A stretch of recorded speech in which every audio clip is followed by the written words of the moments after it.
Come on, OBS, you can see it. There it is. There we go. All right, testing. Definitely can hear me. Background noise is my AC.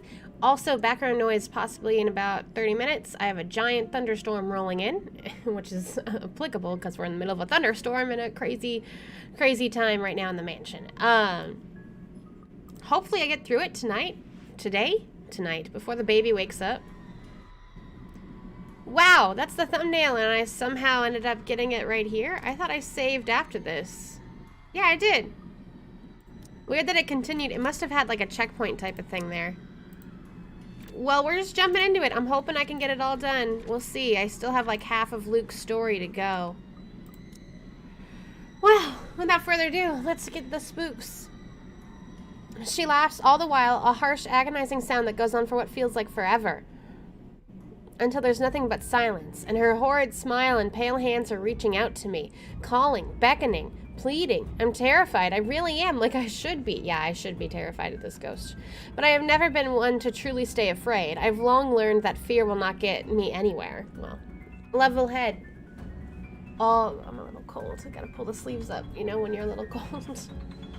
Cowering in a corner doesn't keep me safe, and it will not keep me alive. Not like rage does. I was like, not like the rage. And I've learned to use this burning hate inside of me to survive. There's no difference now. Stay away from me! Just stay away from me. Why do you wish to leave? This is where you belong, my lord. I'm not your freaking lord. Remember the blood we share? No! This is your home. Don't you remember? You promised to return, to stay, together with me, with us. With people no different from you. What is she talking about, Luke? What does she mean? I have no idea. Don't listen to her, she lies. I promised no such thing to anyone. Hannah, you're the one who bought this house. How should I know what she's babbling about? I never even wanted to be here in the first place. A terrible case of mistaken identity. That must be it. I'm quite sure of it. I don't know this woman, this monster. Why would I say that to someone like her? In my entire lifetime, I've only made and kept sincere promises to mere two people, Hannah Evans and Eleanor Chandler. No one else, his mom and his wife. The rest of the house who've claimed I've promised anything to them can go fuck themselves. God damn it, Luke. Bloody hell, I may enjoy the company of women, but I am not an idiot to start spouting such nonsense to anyone. A line must be drawn, especially if I am to keep myself alive. Yet she still goes on, insists, making me appear a liar in front of these people. Of course you still deny it. Have you truly forgotten? You haven't changed, I see. Still a deceiver. What? Did the... I totally thought he was an innocent player, the dude up here. Was he a dick too? I have no idea. She's lying! You see, my love, nothing has changed. Still no difference, you and I. Just like the rest of us. Just like every single soul in this putrid wreck. We've waited for so long. You can hear them, yes?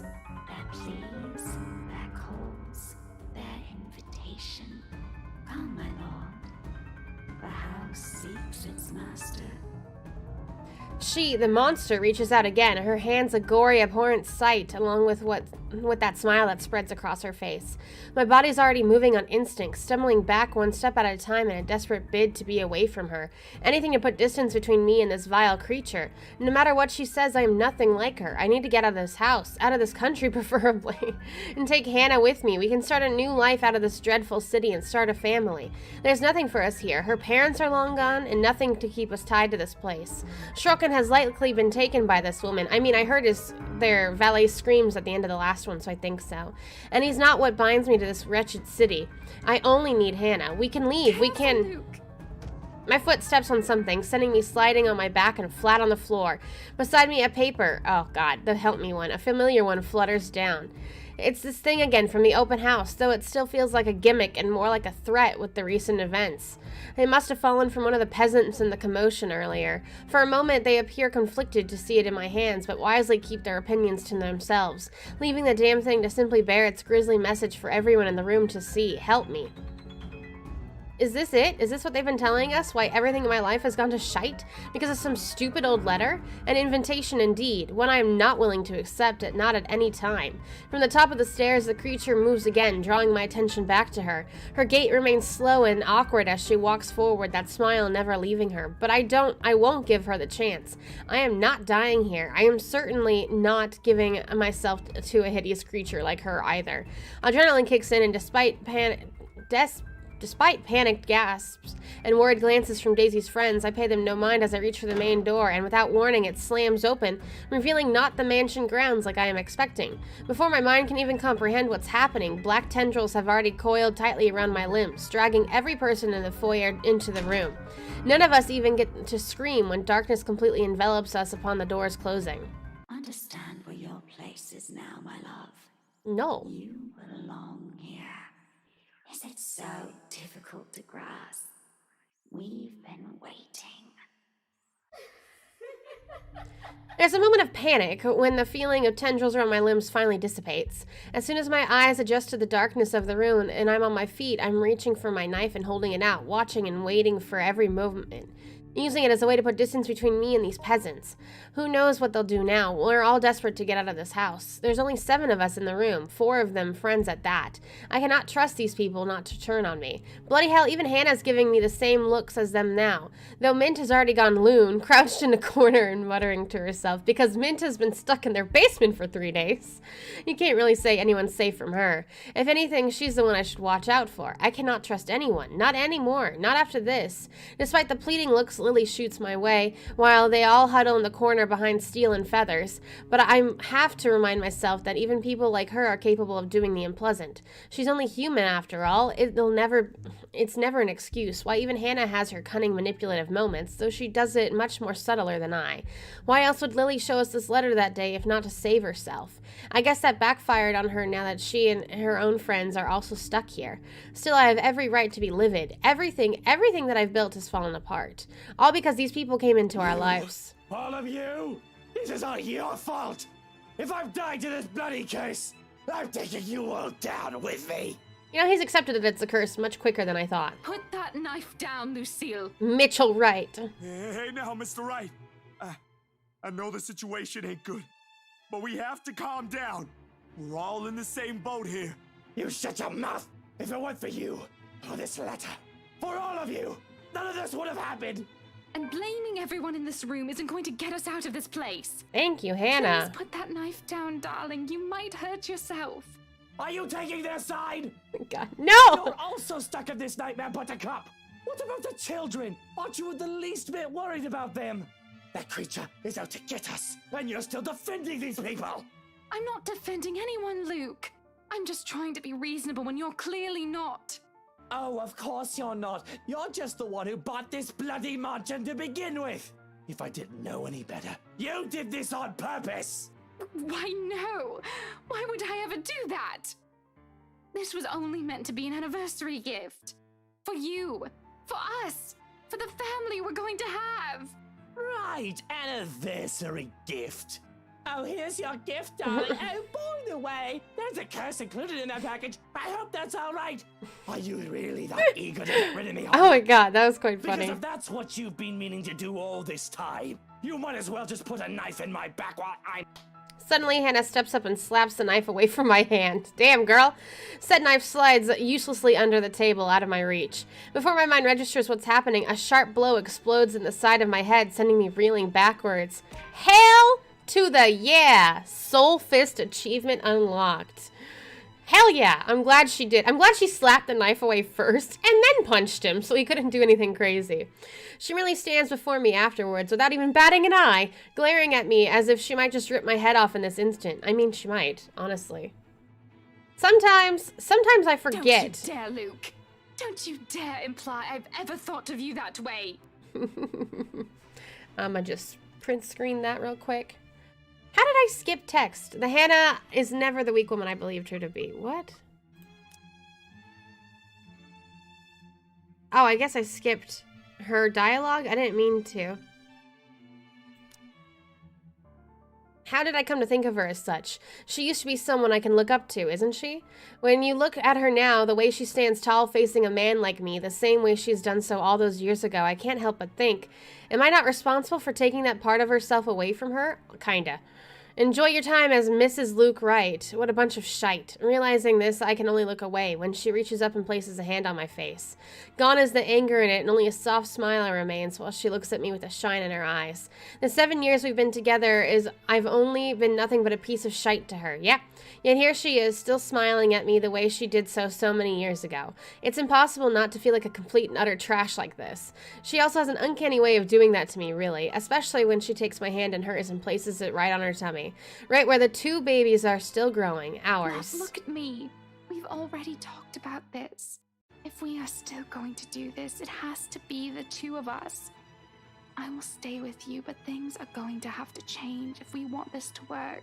And not, like, try to threaten me with a knife? We can't keep doubting each other like this. That too. Not until we find a way out of here. I'm sure we can. Maybe they know something we don't. No. You're going to rely on them for that? These peasants who brought this on us? Keep talking about us like that and see if any of us here will keep you out of this place. I mean, we'll help you. Rebecca, stop! All of you stop this! To hear Lily speak out loud, I can't say I'm not surprised. She's always given me the impression of someone so meek from the moment I've met her, either her inexperience or her station in life. She's never struck me as someone fitting to be a great real estate agent. If anything, that meltdown she had during the open house had only proven my assumptions, until now. Quietly, she puts herself between me and Daisy, cutting whatever scathing words we've yet to hurl at each other. The way she glares at me reminds me a little of the way my own mom would look at me, particularly when I've done something wrong, and it's not a stare she's unused to showing. She has done this before, probably to a younger sibling, huh?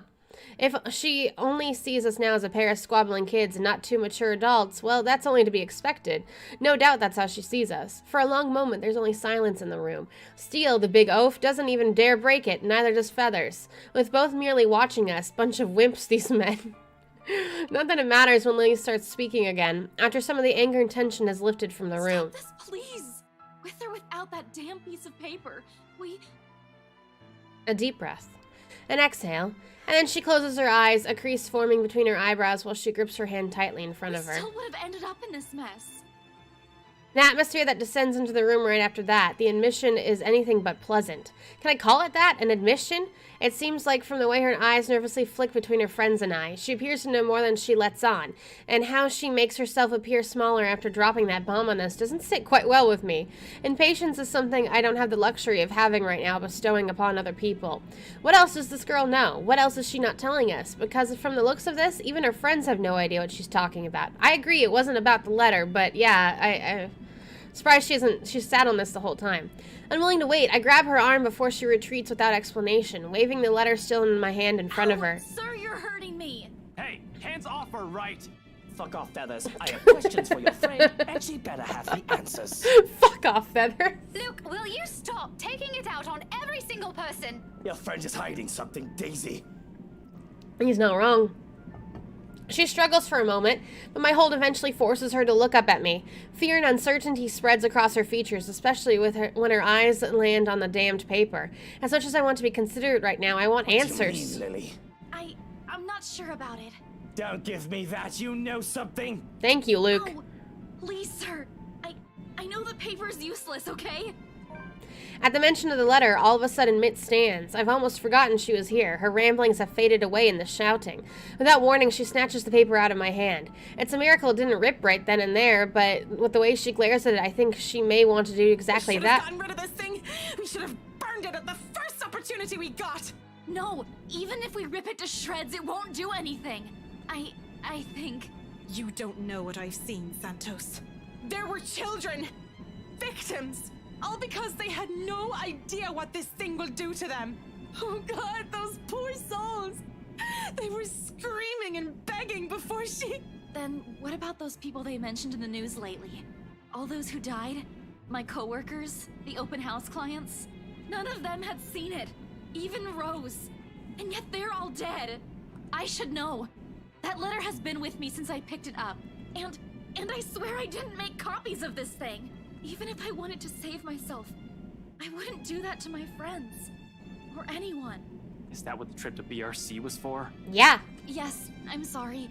I couldn't tell you guys until I was certain. None of you believed me the first time. I had to find proof. And yet we're all here! Are you taking me for a fool, Lily? I have to go with whiskey on this. Who knows how many has already seen this before you found it? There was that, yeah. This cursed thing has to go! We would have ended up here either way. Maybe? I really don't know. Sir, please.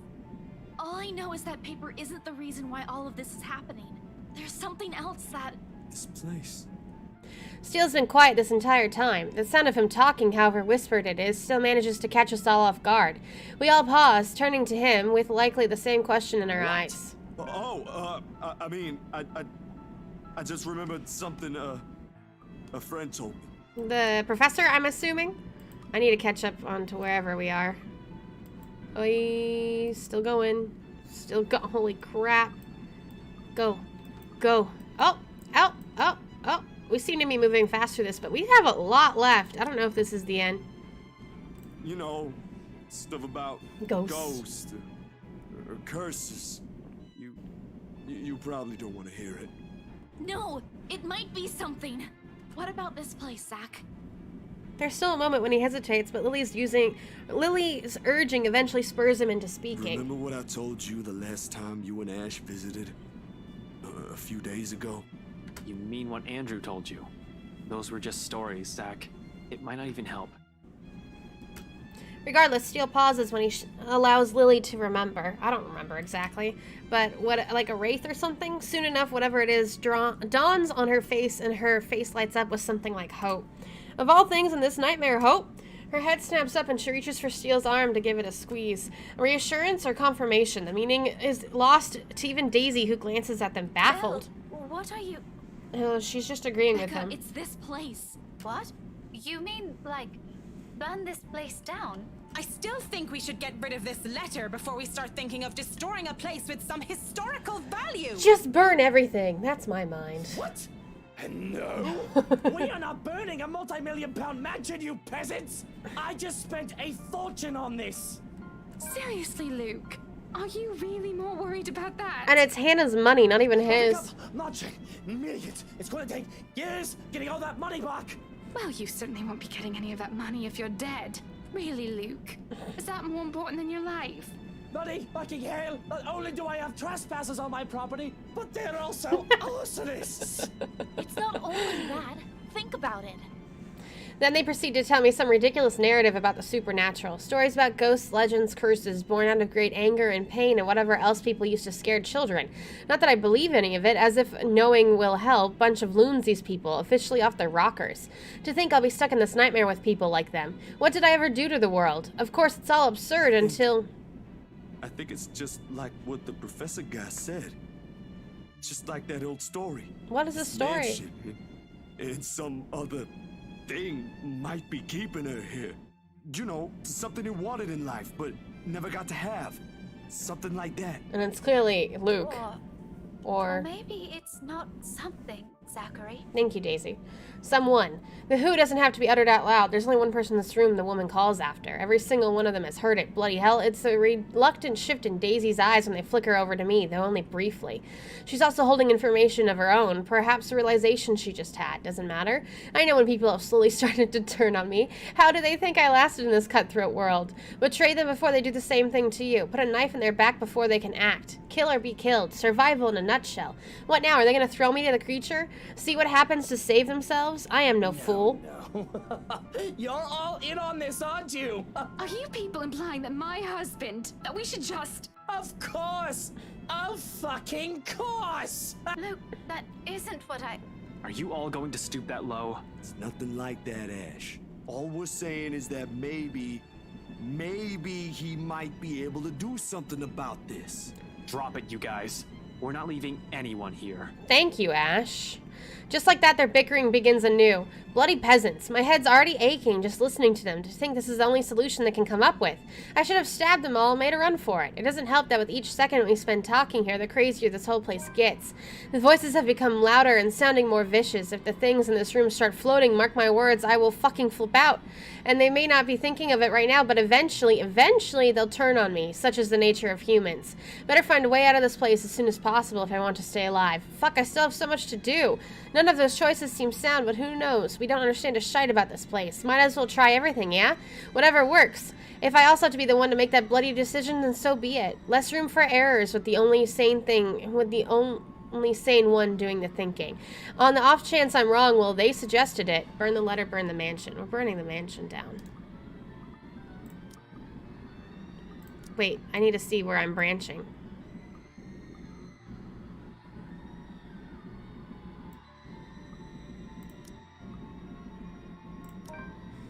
I'm gonna regret this, I will. Does that change anything relationship-wise? No. New journal entry timeline. Oh wait, I am on the day. God, the voices screaming are annoying. Paranoid. Just paranoid. Where am I going? I'm going this way. But with these cries growing louder, this has become the easiest decision I've ever made. I'm getting tired of hearing her sobbing, really. It's just irritating. Isn't she getting tired of it? Besides, someone has to act fast, think fast, and what else is the root cause of our problems with this place where the letter was found?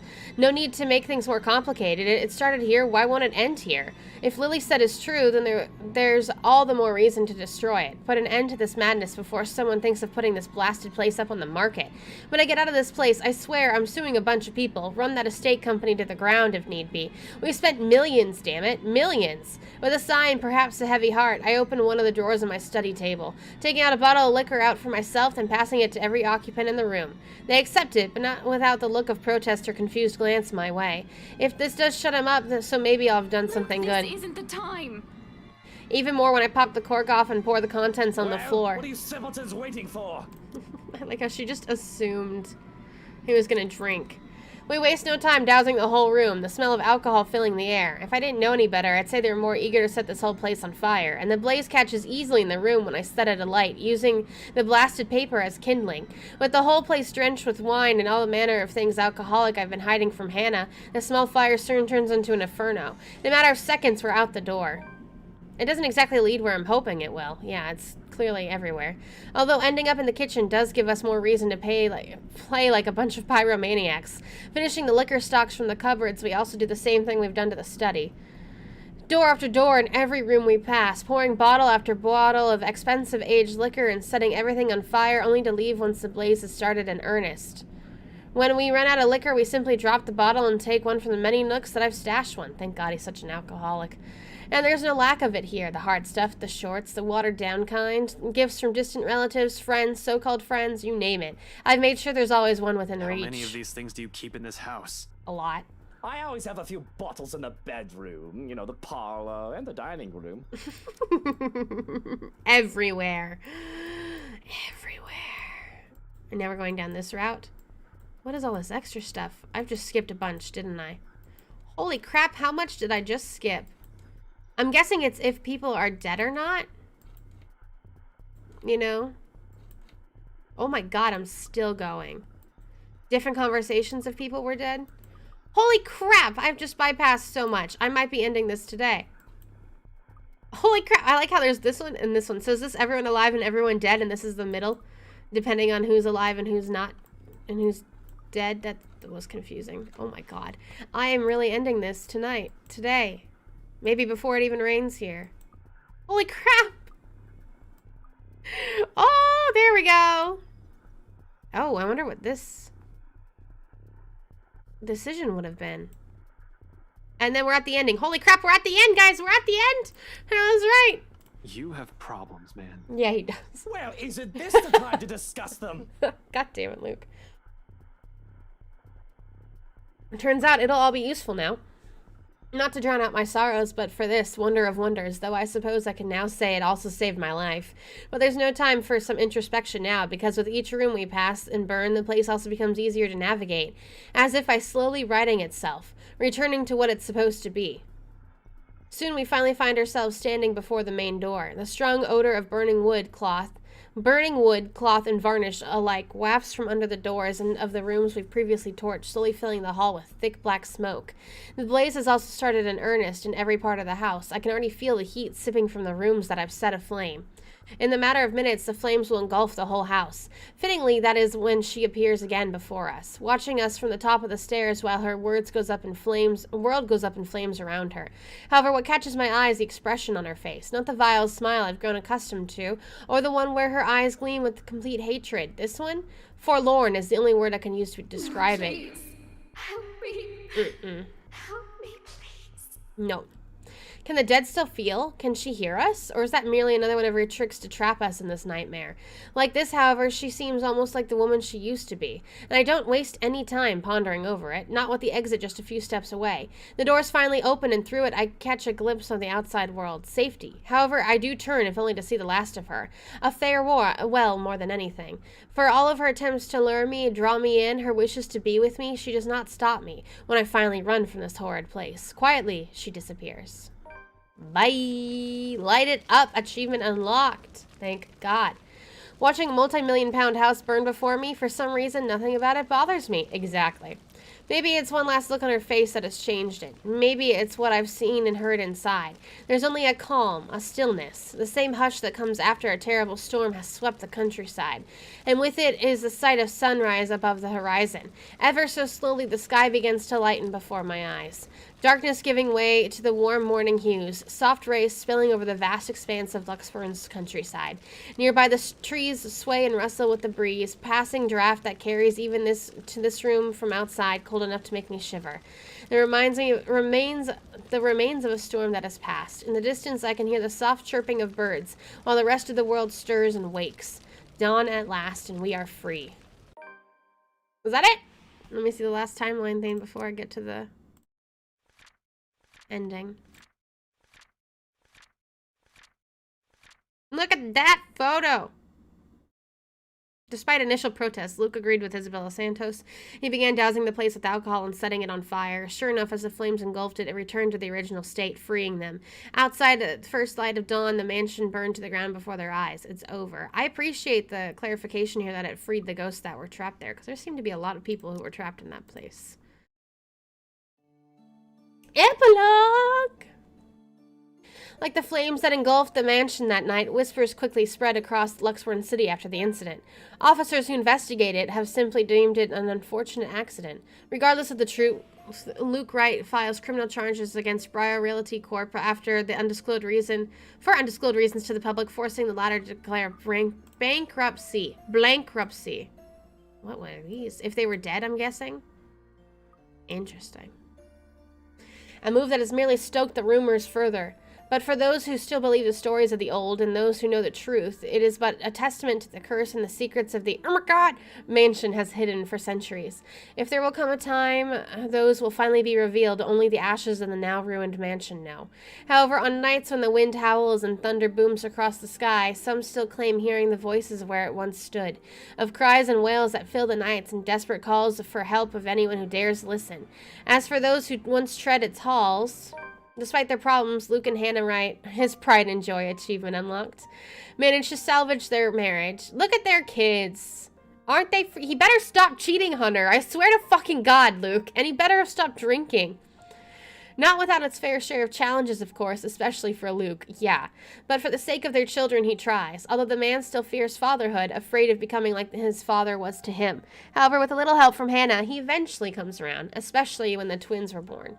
He's still far from being a good father, and he thinks he never will be. There are parts of him that will always remain unpleasant and will exasperate Hannah to no end. But even someone like him sees the joy in this, in having a family. For the first time in a long time, he admits he's content, and they're happy. Months after her recovery, Marianne McCulloch heads back to her homeland, ready to close a chapter of her past she's left hanging for so long. There she visits Lorraine's grave, good, asking for forgiveness from the girl she once loved, something she's intentionally avoided for years.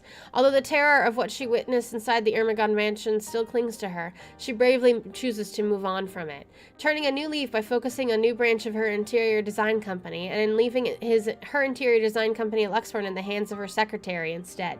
Although she never returns to the city after. She's frequently seen visiting to check on the people she's become acquainted to with her years there. Having finally accepted herself, she won't deny she's in a happier place now. Good. Despite making the Ireland branch of her interior design company her focus now, Marianne continues to cater to her most avid patrons in Luxburn when requested. And after her work with the Ermengarde Mansion, the Wright couple, particularly Hannah Wright, have never trusted anyone to handle their design for any place that they own. Is that Hannah on the right then? Upon moving to their new place and after giving birth to hers and Luke's children, Marianne's name is the first thing she calls, while the woman is quick to fly back to the city at the socialite summons. Not only helping with the decorations of their new place, but also assisting with the renovations, much to Hannah's delight. Since then, the two women have kept a close friendship. Often they can be seen going around town together when Marianne's in town, and Hannah can be heard recommending the designer to her peers during parties. In the city, often keeping an ear out for any gossip, one can't deny that both women have found a confidant in each other. With help from family and friends, Zach is soon able to open a photography studio of his own, something he's only dreamed about of having as a child. Although he still hopes to get back to making indie films someday, client work and small projects have kept him mostly busy. Hectic as it may be, he can only be glad for the amount of work pouring in. It has made moving on from the incident in the Ermengarde Mansion easier, if not faster. But while there are still nightmares, with support from his family, his doctor, and his own drive, the dark images have finally turned into pleasant dreams. He's aware he won't ever truly forget, but he's no longer running away. At times when he's not busy or after a hard day's work, he thinks there's another story for the big screen to be told in that. Hell yeah, make this a movie. Make it a movie. An idea he may soon turn into reality once his time affords it. In the months that follow, Rebecca Gales becomes a prominent researcher within Luxburn's major academic circles, especially after writing what she has discovered about Anselm Village and the Ermengarde Mansion. With help from Professor Andrew Clark, she is soon able to secure funding to continue her research, presenting her findings yearly at local and international symposiums. Now at the tail end of her current studies, she hopes to publish her first book, correcting the inaccuracies in the city's current history, a move supported by both colleagues, students, and friends alike.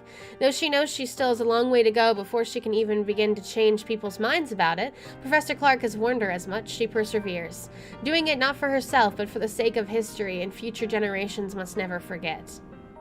No matter how disturbing her experience with the curse may have been, she remains the worrywart she's always been. Even after what she has seen, she continues to fret over the people she cares about, sometimes much to their frustration and embarrassment.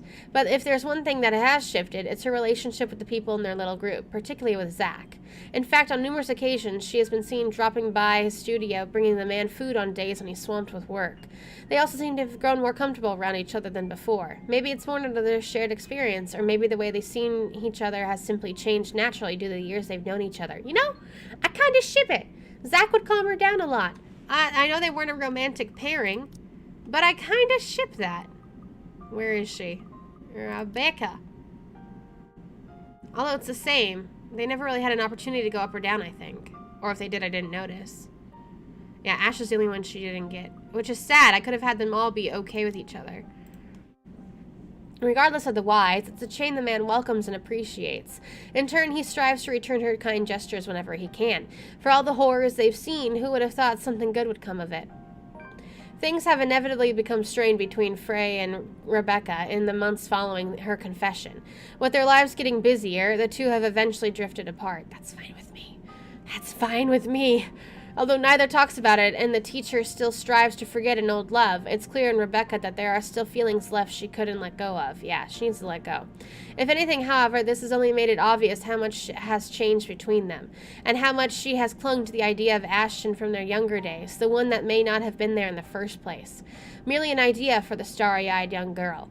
But if there will ever be a time she will be able to accept this, to move on from the hurt and repair an old friendship that has fallen to ruin, only she knows. Honestly, yeah. Freak off, lady. Amidst her struggles, Rebecca finds an unlikely companion in Luke. Yeah. While being a father has kept him busy nowadays, he still manages to make time for his goddaughter, Kylie, though the man still won't admit it when asked.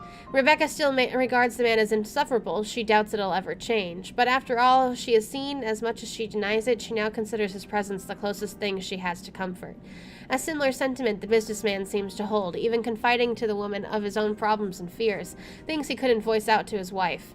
Their friendship may be awkward at best, but with the grim reality of death having once shadowed over the two of them, it's something they eventually grow fond of in time. With her newfound courage, Isabella finally chooses to pursue what she really wants for herself. Having made enough to keep her family afloat for a few years, and with their blessing, she quits her job at Briar Realty and takes a scholarship offer from the local university. Though remarkably out of practice and unsure if she'll be able to keep up by the time she returns to university, she finds her feet soon enough with help from people closest to her. And with her confidence and her skills growing, so did the number of people recognizing her and her work. It doesn't take long for several award-giving bodies to take notice of her. For all of her accomplishments, however, she has never truly forgotten what happened at the Ermengarde mansion. The images still remain in her, and on particularly unpleasant nights, terrors continue to visit her dreams. She knows they won't ever disappear from her life. It has become a part of her life in the same way death has permanently taken from her. However, she's no longer afraid, and with a brave face she carries on, earnestly wishing that someday she'll be able to paint brighter, more vivid thoughts on her canvas. An honest portrayal of life, hope amidst the fear. Shortly after accepting the scholarship grant from Luxborn U, Isabella moves from Salemwell residence in favor of staying in a dorm close to her campus. Although Rebecca Gales is quick to offer assistance for the move, she does admit she will be missing her neighbor for more than 5 years. When all is said and done, she has become fonder of the girl over the years, and with their shared experience over the curse, they've only grown closer. Isabella leaves with a promise to visit every once in a while.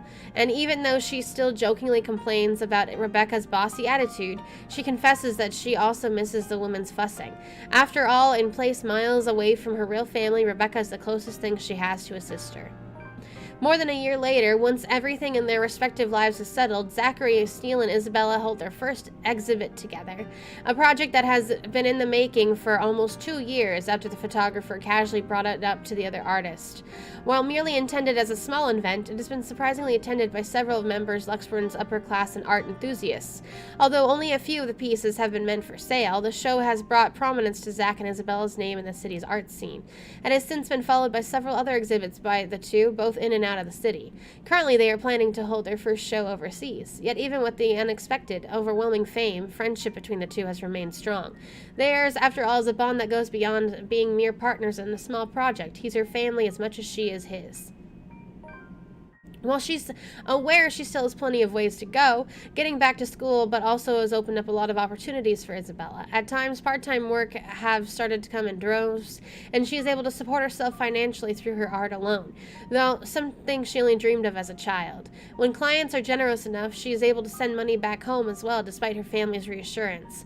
One such client is Marianne, an interior design company, who frequently commissions her for murals after the woman learned of her skill, though at times she finds it difficult to keep up with the entire interior designer's standard for quality. It's a job and challenges she's only too happy to accept if it means doing what she loves. Following his success in bringing several major cases to a close, Frey receives recommendation for transfer to Luxborn's lead agency against organized crime, an endorsement eagerly backed by the newly appointed successor to the late Chief Inspector Lee, Abigail Harris. Wait? To the late Chief Inspector Lee? Did he die? They killed the inspector? Or did he quit? Knowing he'll have more resources, leeway, and a bigger chance at ultimately bringing Luke Wright to justice, Ashton Frey accepts. He still warns people closest to him against Wright and his associates, but only a friendly reminder now more than anything. Though he does worry, he believes they are wise enough to know that what they are doing and trust their judgment. For now, he has decided to leave the evidence and the law speak for itself and take care of the man once proper time comes. Nowadays, police work and operations keep him busy. I did not finish reading that. And keep him busy, sometimes taking him away from the city he grew up in for days on end. A rare thing for him to enjoy once upon a time, yet in this time he never loses his drive.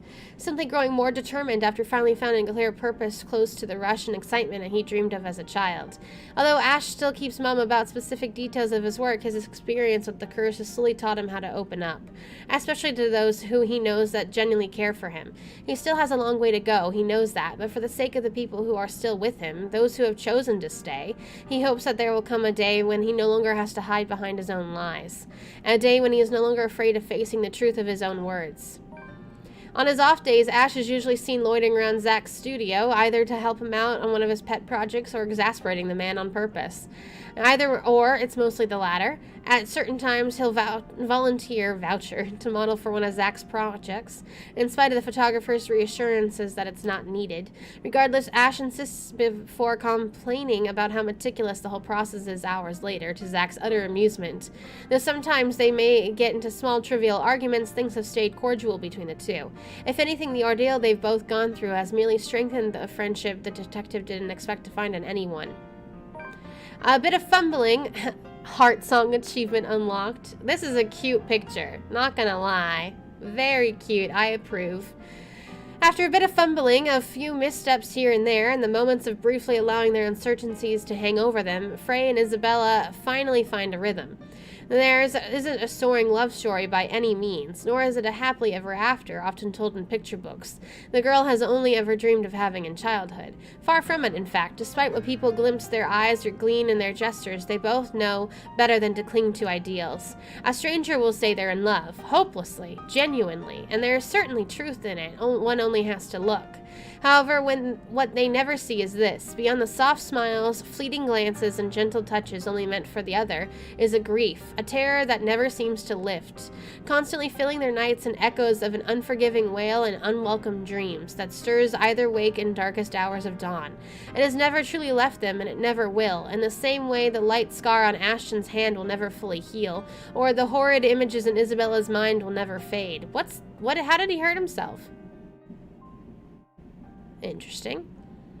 But they cope, in hushed whispers and tender reassurances, with light kisses and long embraces. When that no longer suffices, and when the horrors become too much for them to bear, they have each other, a warmth to hold on to in the coldest of nights, and for them it's more than enough. When did he hurt his hand? Oh my goodness, you have to give me that girl in the background? Get out of here! Get out of here, you stupid crazy witch ghost lady! Like, Lord, that took me a while. I don't know if this song is being copyrighted or not, so that'll be interesting to see if it is or not. I gotta say, it was good. It was longer than I remember it being. But I did enjoy it. Playing through it was pretty cool. I liked having all the choices. It definitely seemed like the level of relationships were a lot more important rather than just like QTEs and things like that. And I kind of like that more, how depending on your relationship just depends on how things go. I guess that makes sense. Versus like with Dark Pictures Anthology, it's a lot more QTEs and things like that. Additionally, for the real story of the ghost, she was a maid for the lady and the lord who looked like Hannah and Luke, and then she was in love with the lord that looked like Luke, and the lady found out about it, Charlotte, and Charlotte didn't like it, so Charlotte tortured the guy to love her, but that didn't work out, and I think she ended up killing him, but blamed it on her, the maid, and then made the maid get burned alive at the stake because she blamed her for being a witch and blamed her for the lord's death as well. And I think after that what happened is she began haunting the house, which is weird because she didn't even die in the house. You know, she was burned at the stake. It's very strange. But she began haunting the house, mostly Charlotte, and Charlotte wrote the letter in a way to get everyone who was working for her to come to her, and she would kill them. I'm pretty sure that's what happened, at least. And then she ended up killing herself in the end as well. And then everyone just died, basically. But yeah, it was pretty good. I wonder if there's anything at the end. I doubt it. If I can skip, I can skip. A real letter. Dear you, if you're reading this, that means you finished playing the game in one way or another, and we thank you for the time you've spent in playing the letter. This game is our passion project more than anything, and we sincerely hope we delivered it in bringing you a one-of-a-kind visual novel experience. The letter is the first of many visual novels coming from us. If you liked what we did with this game and would like to support us, please take some time to click on the button to find out how. Thank you for everything. Let's talk soon. And I know they just released a new game out, although I'm not too into it because it's a romance one, and I'm not into the romances, at least not right now, you know? Gallery. Oh, backgrounds, items, sprites. I got almost everything. Are these based on certain decisions I could have made? Like if she went home instead of staying? Type of thing? Oh, this is really... Wow, chapter 3. I missed a lot. Oh, because there's not a lot to begin with. We got all of these, though, for Hannah. I do appreciate how much detail work they put in the art. It's really quite cool. And then Ash. Ash only had one other picture we didn't get. Interesting. And only one more for Luke.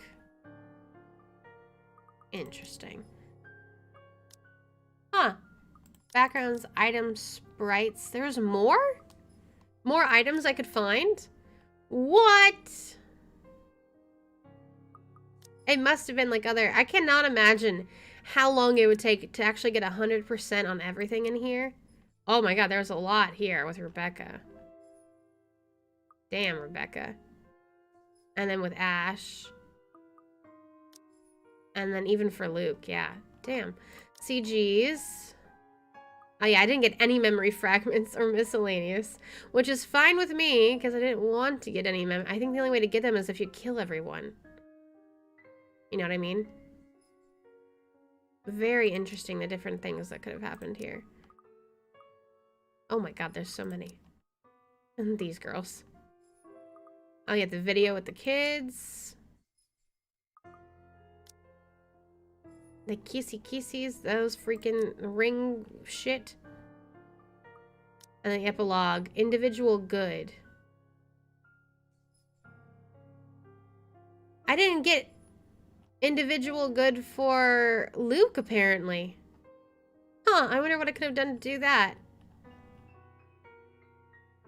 So I got Marianne, Zach, Rebecca, Isabella, and Ash. But not Hannah or Luke. Friendship good, Marianne, Hannah, Zach, Rebecca, Isabella, Marianne, Isabella, Zach, Ash, Zachary, Isabella, Luke, and Rebecca. Interesting. Friendship bad was just them. Romance, only Luke and Hannah, and Ashton and Isabella. This is... I didn't get any individual bad, and yeah, I didn't get the true ending. The true ending, it was so annoying, I didn't want to get it. And that's really cool seeing all that. Extras... Oh, this is the actual achievements. Trailer, art book, music room, credits, the letter, art book, music room. Very cute. But yeah, I highly doubt there's anything in the news. Oh, you can actually see this? That's weird. Yeah, it's not gonna load, whatever. But yeah, that's gonna have to do it for this playthrough. I might come through it and play some things on my own. I'm just taking this off, it's been bothering me. Just to see different variations, but I'm probably not going to do another live stream of it. But Sunday is Halloween. Sunday. And I'll probably be live streaming at 2 or 3 p.m. Eastern. Again. Maybe a little earlier, but I'll be in my Halloween costume, which will be just a basic costume, trust me. Nothing too fancy or too cute. And I highly recommend everyone come in. I'll try to do a premiere thing as a reminder, and during the premiere thing, I'll mention the game. I forgot the name of it, but it's another scary, spooky game, and it'll probably scare me more than this. But thank you guys so much for watching this series. I hope you enjoyed it, and I'll see you guys hopefully on Halloween. Until then, bye guys!